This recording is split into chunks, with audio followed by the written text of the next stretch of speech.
বৌমা আমাকে একটু খেতে দাও তো। কোথা থেকে খেতে দিব? আমাদের তো খাওয়া হয়ে গেছে। খাওয়া হয়ে গেছে মানে?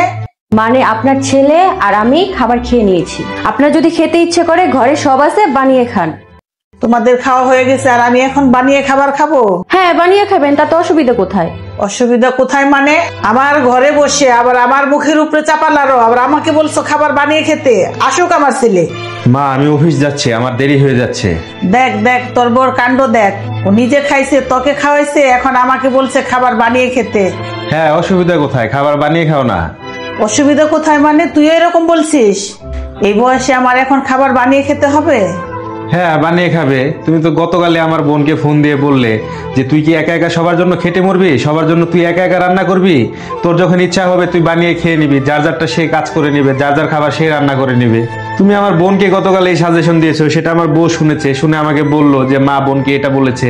আমিও বললাম তুমিও তাহলে এইভাবেই চলো। তুমি আমার বোনকে যদি বলতে পারো যার যার খাবার সে বানিয়ে নিবে, যার যখন ইচ্ছা হবে সে তখন খেয়ে নেবে, তাহলে তুমি আমার বউয়ের কাছ থেকে অন্য আশা কেমন করে করো? নিজের মেয়ের বেলায় একরকম বিচার আর বউয়ের ক্ষেত্রে আরেক রকম বিচার কেন মা? তুমি বোনকে যেরকমটা বলেছো সেটা শুনে ও আমাকে বলেছে, আমিও বলেছি ঠিক আছে, তাহলে তুমিও তাই করবে। মা যেটা বোনকে শিখিয়ে দিয়েছে। বিয়ের পর মেয়েরা শ্বশুর বাড়িতে সেটাই করে, যেটা সে সেখানে দেখে, যেটা সে সেখানে শেখে। ও দেখেছে শাশুড়ি তার মেয়েকে কি বলছে, তাই ও সেটা করতে পারবে এখানে। তাই আমি ওকে বারণ করিনি, ওর যা মন চাইছে ও তা করছে। ভুল তো নেই মা এখানে কোনো কিছু। যাই হোক, আমি অফিসে যাই, আমার দেরি হয়ে যাচ্ছে। নিজের মেয়ে নিজের ছেলের সাথে এক ব্যবহার আর বৌমার সাথে আরেক ব্যবহার। নিজের মেয়েকে খারাপ শিক্ষা দিয়ে বৌমার কাছ থেকে ভালো কিছু আশা করতে নেই।